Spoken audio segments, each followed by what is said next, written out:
I've said for years, blindfold me, put me in front of a map, let me throw a dart. Wherever it lands, I'll get on a plane and go there. And I'm telling you right now that give me a few hours, I can find covenant-keeping women who can hold their own with any women in the planet. Hello, Magnify. I'm Laurel Day, president of Deseret Book Company, and I'm honored to be joining you from the hosting seat today. In this episode, I'm sitting down with my friend and mentor, Sheri Dew. She's the executive vice president and chief content officer of Deseret Management Corporation. Sheri left a mark on all of us when she served in the General Relief Society presidency from 1997 to 2002. She's also the author of many books, including the recent Prophets See Around Corners, as well as Insights from a Prophet's Life, the biography of Russell M. Nelson. I've known Sheri since 1998 when I got hired at Deseret Book Company, and I've basically reported to her directly since 2004. So I have a lot of history with this woman. She has hands down been one of the most influential people in my life. But I'm not sure I've ever totally connected what makes Sheri Sheri until I had the chance for this conversation. Sheri is a seeker, and you're going to hear several questions that she has asked throughout her life that have stretched her and taught her, and maybe most importantly, given her a deeper connection to heaven. This conversation richly blessed my life, and I trust it will do the same for you. Well, welcome, Sheri, to the Magnify podcast. Thanks for being with us today. My pleasure. We're so glad to have you. One of the conversations that we like to have at Magnify is with women who we respect and admire and who we see as a force for good. And so we'd love to hear some of what's on your heart and mind and what has shaped you today. I wanted to start by asking you if you could share with us when you first felt the spark of a testimony. I have a memory of a talk you gave about the impact of your grandmother on your testimony too. So I'd love to just hear a little bit about your growing up and the development of your testimony. Well, I grew up in a little tiny branch in southwest Kansas. And as a little girl, until I was about probably a freshman in high school or thereabouts, we went to church in the Oddfellows Hall. And my grandma would get me. We lived down on the farm, and my grandma would take me in early because we would go in to sweep up the cigarette butts and throw away the wine bottles and the beer cans before church. And I can still smell that Oddfellows Hall. Mm. It was a mixture of sweat and alcohol and who knows what other aromas created that smell. But that's where we met on Sunday. Probably the earliest stirrings for me where I started to, my parents were active in the church. We always went to church. Yes, my grandma and Grandpa Dew lived, we all lived on the same farm together. And my grandma was just like my hero, my heroine. So I was a little shadow following her around. I was her eldest granddaughter. But probably the earliest stirrings, and I wouldn't have known what it was at the time, but I was baptized in a chapel that was an hour and 20 minutes drive away. But then I was confirmed in a fast and testimony meeting in the Oddfellows Hall. Oh, wow. And, you can kind of picture it, right? It doesn't feel like there would be anything spiritual about that. But when my dad took me up front and I was surrounded by him, and I'm not sure who else was in the circle, and my dad confirmed me a member of the church and said, "Receive the Holy Ghost," I started to sob. I've never seen another 8-year-old do it. And I couldn't stop crying. And so he gave me this blessing. And in even going back to our little row that our family sat on of folding chairs, with most of them having at least one leg sprung, so you're kind of lopsided. Like the whole meeting, I couldn't really quite get control of myself. And I was embarrassed. I was embarrassed because I was crying and I couldn't quite understand what it was. That's probably the first time I had an overwhelming manifestation of the Spirit, but I didn't know what it was. Wow. So here we are. We're going to this little teeny branch out in the middle of nowhere. And now I'm about a sophomore in high school. And I'm out in front of our farmhouse shooting baskets, because that's what I always did. If I had any minute that I wasn't farming, I was shooting baskets. And here comes driving up a car, a tall, lanky guy gets out, totally unfamiliar. I have no clue who he is. He asks if my father is at home, and I said, it's the middle of the afternoon in the summer. I said, no, my dad's at work. He's out in the field somewhere. So this guy says, well, are you Sheri? And I said, yeah. And here I am shooting baskets, and he said, well, my name is Brother Arnold. He said, I'm your new seminary teacher. We had never had seminary. So he had come out to start home study seminary. Wow. Out in our area of the mission field. And then he said, I'll bet I can beat you in a game of horse. And I said, I'm looking at him. He's tall and skinny. He doesn't look too formidable. And I said, I don't think so. And he whooped me. And we played a lot of games of horse during the next 2 years. And I'm not sure I ever beat him. He was so good. But the thing about Brother Arnold was, Robert Arnold, he was like this amazing gospel teacher. I mean, shout out to seminary teachers. Yeah, yeah. He was amazing. I can still remember how he taught certain lessons, certain stories. I mean, they've stuck with me. That's 50 years ago. It's remarkable. Or 45 years ago. And absolutely in that period, I knew that there was never a question for me of did I believe, but he's probably the one who opened my eyes to saying, oh, the gospel can be really interesting and kind of fun. And he made me want to do more than read the scriptures. He made me want to understand them. He made me want to be able to talk about them. I love that. Because I watched how he talked and how he taught, and I thought, oh, that's powerful. So somewhere in there, it started to be really clear to me that I really did believe, and I wanted to know more. That's longer than you wanted. No. That's love probably the that. story. I love that. So when you think about like an evolution of a testimony, the scriptures clearly, like your own study, clearly has played a significant Huge. role. What would you say it was the combination for you of getting the doctrinal understanding and foundation that you have now today? When I was growing up, I would say that the scriptures weren't emphasized in the same way that they are today. But I kind of loved the scriptures, and I think that part of it actually started with Grandma, because I loved my grandma, and she loved the scriptures, and I saw how she studied them, and she wrote in them, and she marked them up, and she wrote in the margins. So I think my behavior of doing that same thing is actually started because I saw my grandma do that, and she was, of course, the one I wanted to model after on that issue. Then my parents, of course, they taught us to fast. We had family prayer. We never missed a meeting. I mean, they were very, very actively involved. But the combination of Grandma and then Brother Arnold was a key figure in helping me say, I want to be able to teach like he can. I want to understand the scriptures like he does. That was something I hadn't really seen modeled before. Yeah. And that probably spurred on an inclination that was probably already there, planted by Grandma. But I think he spurred on the inclination to say, well, you're going to know a lot more than you know if you're going to be able to teach like Bob Arnold teaches. And that was probably a big instigator. And then it just kind of went from there. The inclination grew and became more and more important. Then it got wrapped up with my job. I turned out to be working in the field of Latter-day Saint publishing, and so then I had to know what I was talking about when I'm sitting across the table from Truman Madsen and editing Truman Madsen.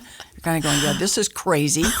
That's not even possible. So it forced me, if you will, and also invited me. So a combination of work and then church callings. Yeah, they just came in rapid succession, and you're saying, okay, I've got to go deeper and deeper. And by then I wanted to. Yeah. And so it became a pattern. So kind of going with this theme of evolution in your spirituality, I've heard you teach before that learning the language of the Spirit is like learning a foreign language. Can you talk a little bit, which might be counter actually, because I know you believe it's a personal journey for everybody, but can you talk a little bit about what that was for you to learn the language of the Spirit? What did you do to become familiar with this foreign language of the way the Spirit speaks to us? I had an experience in my early 20s when I had to make a major life decision. I'd prayed and prayed about it, and I'd fasted about it several times, and I didn't know what to do. I couldn't figure it out. So I called a dear friend of mine. He and his wife were dear friends, and asked him if he'd give me a priesthood blessing. So I went to his home. He said, sure. And so I went to their home one evening, and he's asking me about this issue that I'm pondering and trying to figure out. And he said, well, Sheri, I know you've been praying about this, and I know you've been fasting about it. What is the Spirit telling you? I said, I don't know. I can't tell. I can't figure out if I'm making up answers in my head or what. And then I said to him, I can feel the Spirit, but I don't think I know how to receive direction from or hear the voice of the Spirit. I don't know how to do that. And he asked a very simple question in return. Well, have you ever asked? I said, asked what? And he said, have you asked the Lord to teach you what it feels like for you and what it sounds like to you when the Spirit is trying to communicate? I said, no, I don't think I've ever asked that. And he said, that's a great prayer to offer. And he said, and you're probably going to have to offer it the rest of your life. So I started asking that question to help me be able to discern. And then I started noticing things in the Scriptures. And the thing I noticed was, oh my goodness, look at all the times there is direct connection between heaven and somebody on earth. And every time I could see that, I'd put a little X in my margin of the Scriptures, little red X. Pretty soon, like, you could come to my house and see umpteen sets of Scriptures that have zillions of little red X's. And I thought, okay, the clues are in here about how you learn to discern what you're being prompted to do. I have no magic formula, anything like that. I have just asked for help in discerning the promptings of the Spirit.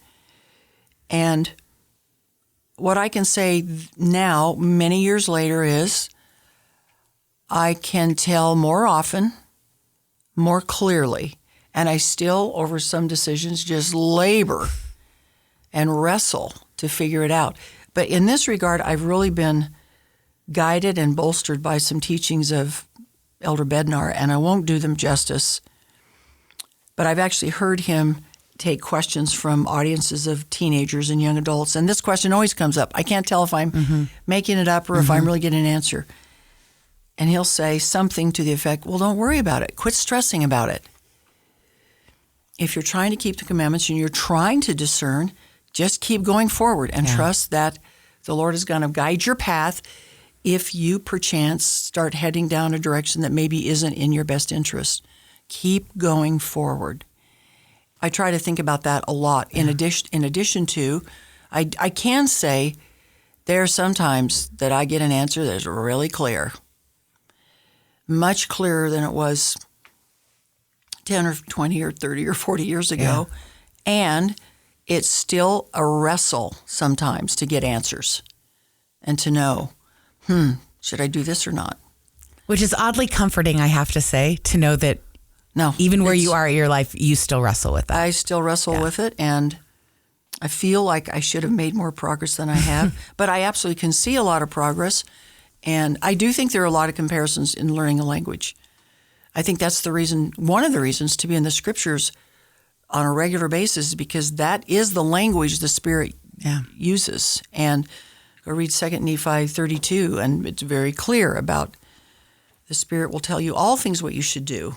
And angels speak by the voice of the Spirit and so forth. So I think the Scriptures are in part designed to say you actually can communicate with heaven.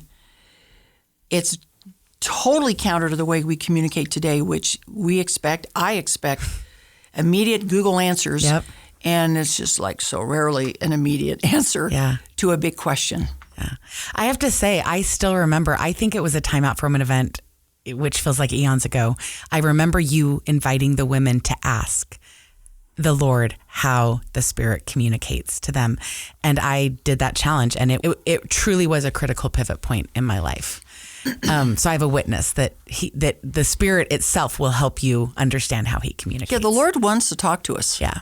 He wants to talk to us. And it's just we let so much stuff get in the way, and I let so many things get in the way. But when we ask and are sincerely prayerful and listening and trying to figure it out, I think we get helped. So in going along with kind of this idea of the Spirit and revelation, I'd love to talk a little bit about prophets. I'm not sure that I can think of anybody who's had the kinds of experiences that you've had with prophets, in part because you've been a biographer of several of them, and also just because of the unique combination of your church callings and your professional life. You've had so much exposure. What would you want covenant-keeping women to understand about prophets and prophetic revelation? First of all, when you study the lives of prophets, and I have had the chance to do that in some detail in several instances, in retrospect, when you look back at their lives, the dots all connect.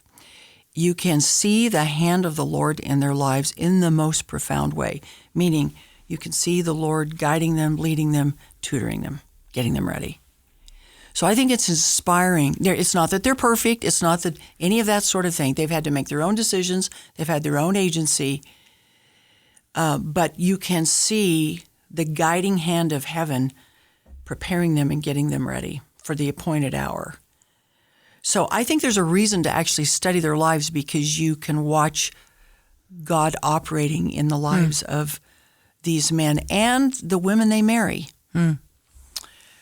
That's the first thing. The second thing is, I guess I would jump to this question. Who would you rather put your life in the hands of? Sometimes, the narrative today that we hear sometimes is, yeah, but are they perfect? And have they made mistakes before? Because maybe they're making mistakes now. Are they perfect? No. And I know of no prophet that has claimed perfection. But I do think, there's a statement from Joseph Smith that says, I never said I was perfect, but there is no error in the revelations. So when we talk about perfection, I think we're asking the wrong question, or thinking about it in perhaps a way that's just down a side canyon that doesn't take us anywhere productive. To me, the more interesting thing is to say, okay, can you think of any leaders on the planet who have a more vested interest in your well-being? Can you think of any leaders who are less about making sure it's about them? They're not trying to get rich. They're not trying to get famous. They're not trying to get anything.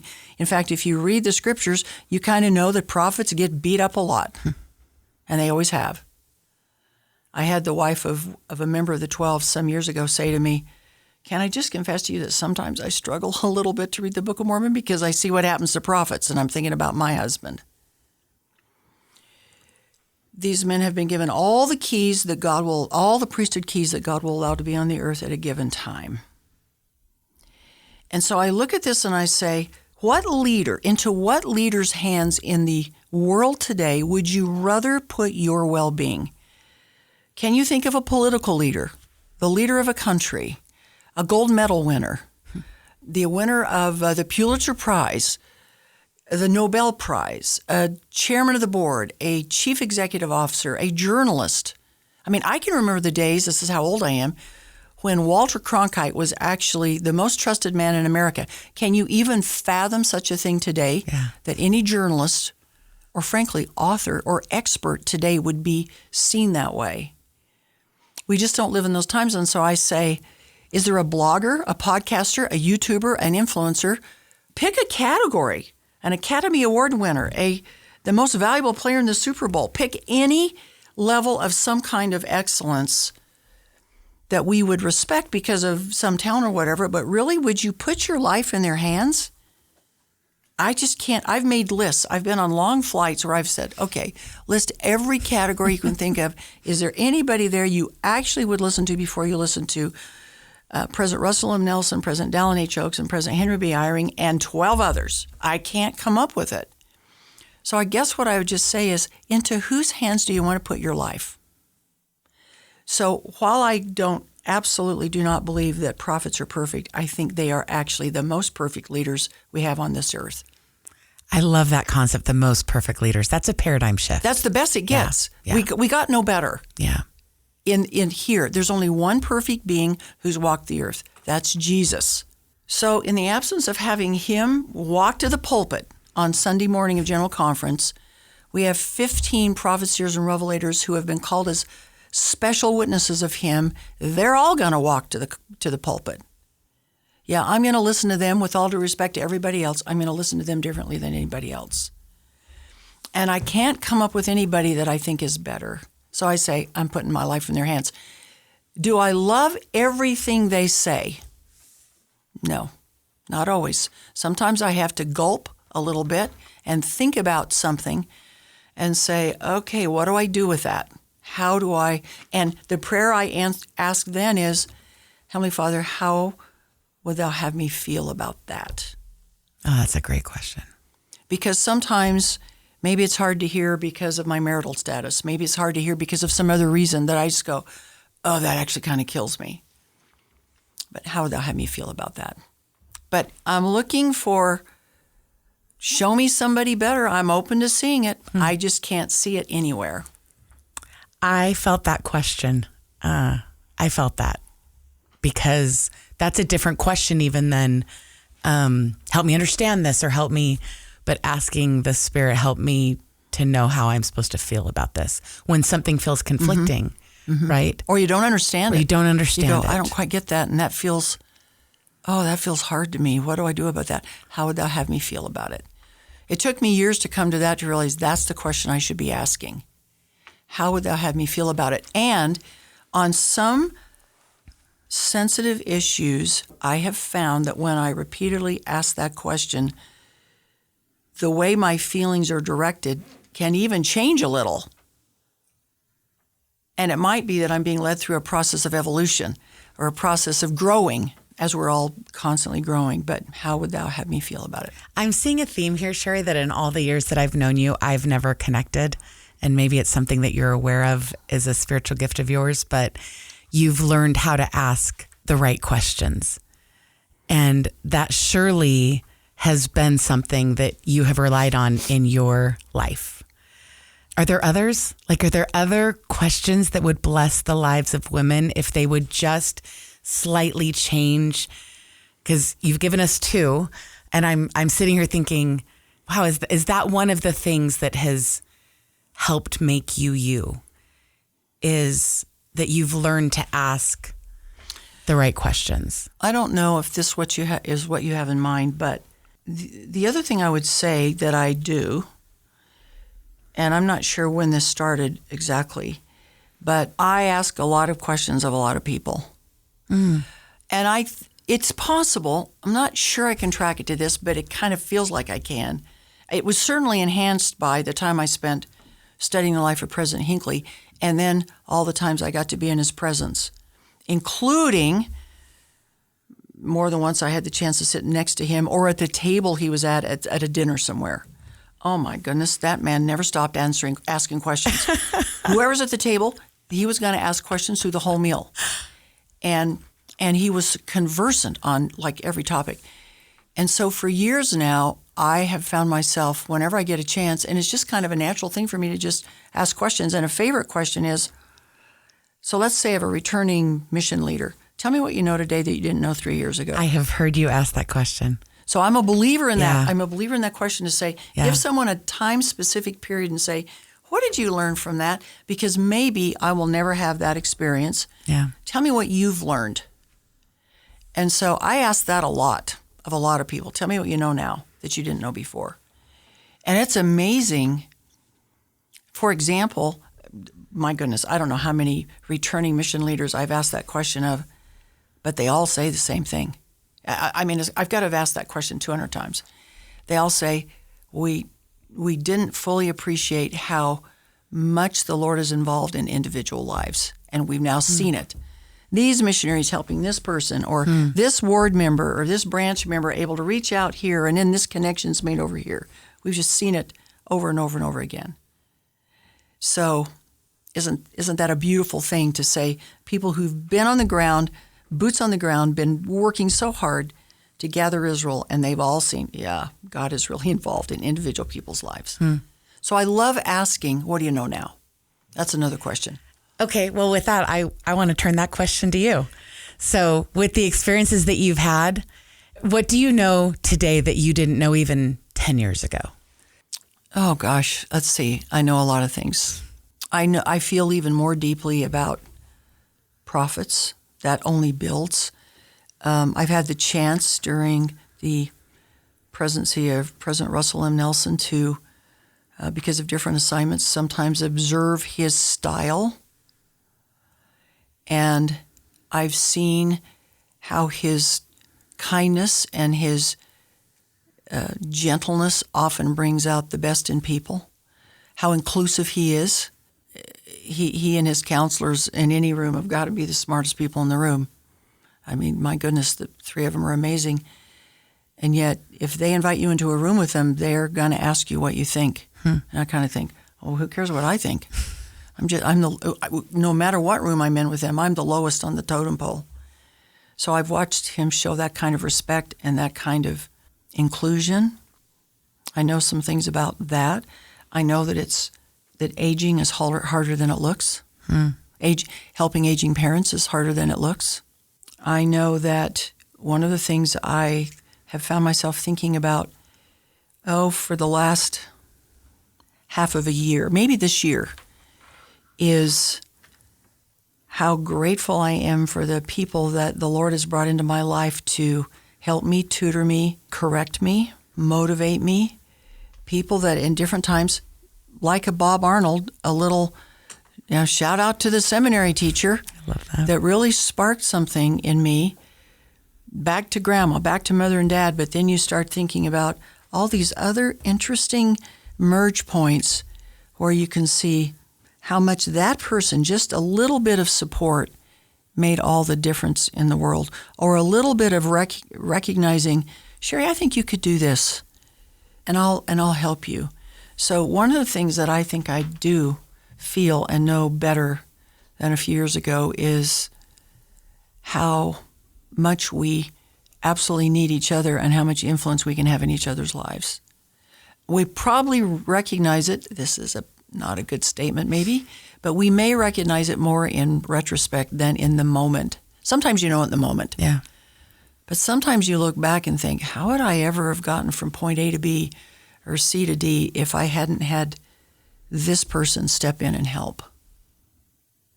And boy, I feel increasingly indebted to so many people and grateful for them. Yeah, it makes me think, that Brother Arnold surely could not have had any idea, like the influence he was having on this little young teenage girl in Ulysses, Kansas. What an amazing guy. He was amazing. And he was amazing. We all have that opportunity. I love that. I want to ask you, because your professional life right now has you in the middle of just being aware of a lot of things politically and in the news and current events. And it feels like things are just so bad and hard and ugly and divisive. And I'm just curious, when you think about the state of the world right now, what gives you reason to be encouraged? What gives you reason to be hopeful? We're entering in the U.S., we're entering a political election year, and you look around, you could be living anywhere, and every place seems to have turmoil. Sometimes I have to say to myself, because you can get a little nervous, but sometimes I say to myself several things. First of all, that President Hinckley used to say, the only thing I regret is that I'm old enough that I won't be around to see everything that's going to happen.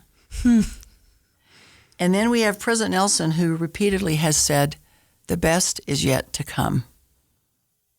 So I sit back and think, well, when I start getting a little nervous and anxious about how to better prepare for the rest of my life, because I used to be the youngest person in every room, and now I'm sometimes the oldest person in the room, and I kind of hate it.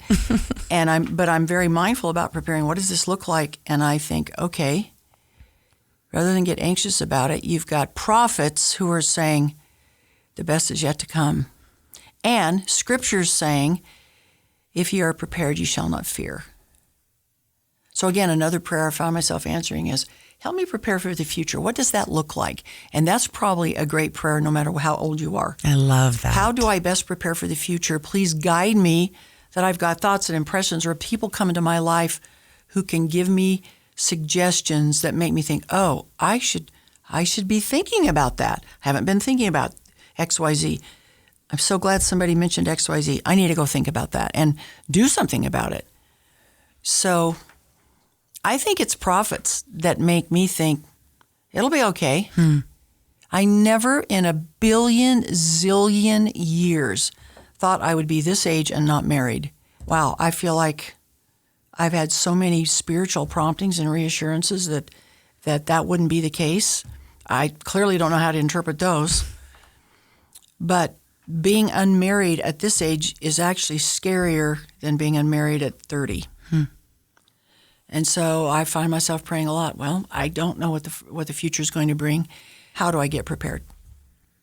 And help, lead me, guide me, walk beside me. Yeah. I'm kind of right back in primary, and few words that are more meaningful than those. And prophets have said the best is yet to come. And gee, I just wish I weren't so old and could live to see everything. And that makes me think, okay, you'll do the best you can and you'll be okay. That's a great paradigm shift with everything going on in the world. Yeah. Thank you for that reminder. And I would love to know what you've learned about the influence of covenant-keeping women. Where do I begin? There is no way to measure. There's no way to measure, and I think there's no limit on the influence of a covenant-keeping woman. A woman who is connected to heaven and trying to be guided to the best of her ability, the best of all of our abilities. If you look at any family, any ward, any stake, any branch or district, any unit, I could take it right into the workplace perhaps. The influence that women have is like endless. I've said for years, blindfold me, put me in front of a map, let me throw a dart.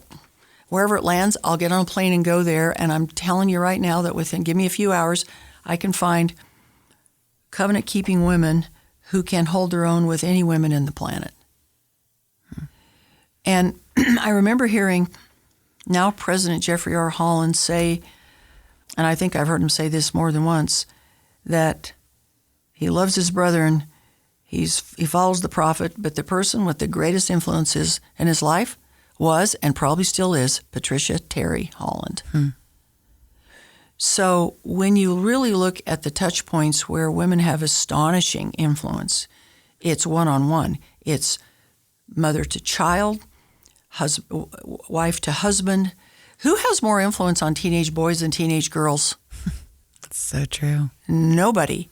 Aunts can say things to their nieces and nephews, and grandmas to their grandchildren that they never forget. Not to mention their mothers, nothing like mother, but there are other female voices that can really resonate.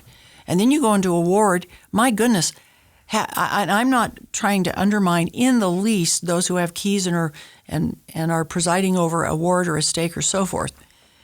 But at least half the work in a ward, and probably way more than half, is being done by the women. It's the teaching, it's the testifying, it's the picking up loose ends and making sure things all knit together. That's why, remember when President Hinckley used to say, I'm the president of the church, and my adult kids call and say, hi, Dad, can I talk to Mom? Right? I mean, that's exactly what happens. I tease my brother, who's married to just a fabulous, fabulous woman whose grandkids adore her. And I always look at Brad and just feel a little bit badly for him. I think, well, you're never going to overcome Grandma here, because Grandma just has this thing with the grandkids, and they love their grandpa, right? They really do. But Grandma's just Grandma. And when you watch that influence going from generation to generation, it's actually kind of profound. So how do you measure it? Yeah. I don't know how you measure it, but I think the influence of women tend to be exceptionally good one-on-one, and sometimes exceptionally good in front of a large group. I'm not trying to typecast anything. I'm just saying those interpersonal things, women have got an edge. And that's where change happens. It happens one-on-one. That's where growth often happens. It happens one-on-one. I love that, Sheri. Thank you. I think one of the best things about you is that you seem to be completely unaware of your own impact and influence. And I would tell stories, but you would not like me. And so I'm going to keep those to myself. But I just so appreciate you've said so many things just today that have helped me pivot a little bit. And my pattern with you in my life is that you've been an important pivot point. So as we wrap up, I would just love for you to share with us something that you, and I know this is hard because there's so many things, but something that you just deeply know to be true that is something you wish every woman could know for herself. I imagine that everybody who has studied the gospel in any kind of depth has questions. I have plenty of questions. Some are doctrinal, and the doctrinal questions are largely questions that I just haven't yet studied enough to understand. I have procedural questions. There are procedures in the church that I think, I don't understand that, and I kind of wish, in my limited view, I wish they could change. So I have questions about that. And I have a host of personal questions. But I wish every woman could understand that those questions aren't necessarily connected to my testimony. My testimony stands on some fundamentals, and I think everybody's testimony stands on some fundamentals. If you know and can say that you know that God is our Father, and I absolutely know that Jesus is the Christ and our Savior and our Redeemer and our advocate with the Father, and I absolutely believe that the Book of Mormon is the Word of God. I know that as well as I know my own name, that Joseph was absolutely a prophet. I am certain he was a prophet. And that we have a prophet today who at this moment is Russell M. Nelson. If you know those things, you know the gospel's true, independent of my list of questions that are all good ones, meaning good in that they mean something to me. Every time I get a question answered or partially answered, it can build my testimony.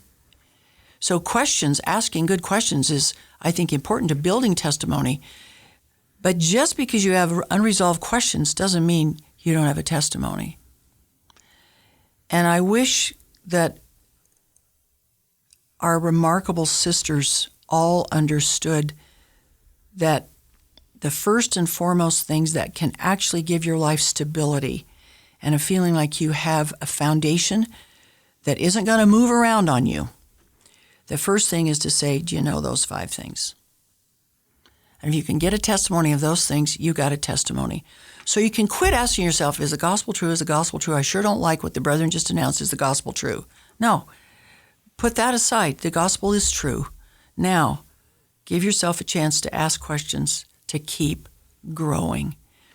And I think it was, I wish I could quote President Holland perfectly, and I can't, but he said in one of his many profound messages, he said, hold on to the truth you already have, and we may not know everything now, but we will.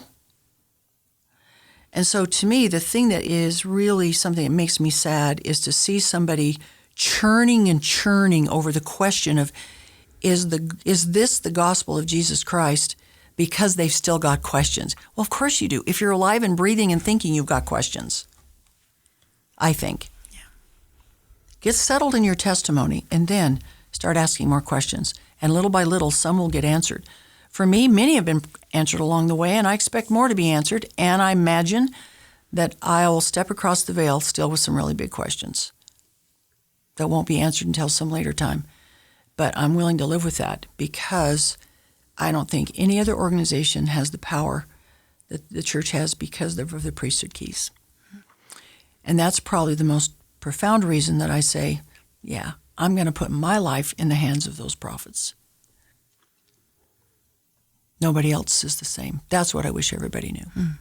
Sheri, thank you. This has been such a gift, and I have felt a witness of the Spirit several times, and I hope our friends listening, regardless of what they're doing in their life right now, I hope they've been able to feel what I have felt today talking to you. And I just want to thank you for paying the price, to know what you know and to be able to teach what you've come to know. I think that in and of itself is a good reminder for all of us that we don't get to just have the experiences and have the knowledge that someone like you has had without paying the price for ourselves. So thank you. I actually feel oddly encouraged to go pay the price a little bit better so that I can come to know some of these things even more deeply. And I appreciate the encouragement that even you still have questions and still wrestle with knowing if the Spirit's speaking to you. I think that resonates with all of us. So just thank you so much for being with us today, Sheri. My pleasure. Thanks for the opportunity. Thank you so much for listening to this episode of the podcast. And before you go, we have to tell you about our events coming this fall. Have you been feeling lately like you need to recharge your spiritual batteries? Well, we have just the thing for you. Join us for Lift Up Your Heart, a Magnify gathering. This is a day-long event meant for women to gather, recharge, listen to inspiring speakers, live music, and most importantly, be reminded of what we already know, that Jesus Christ is our answer and that we're not alone. It's everything you loved about Time Out for Women and more, and it's coming to a city near you. The best part is if you're a listener, you get a special discount code at checkout. So register now by following the link in our show notes and use the code podcast10 at checkout to get $10 off each registration. That's code podcast10, PODCAST10 at checkout. The first city that's open is Plano, Texas, and it's coming September 24th, and registration is open now. We can't wait to see you there.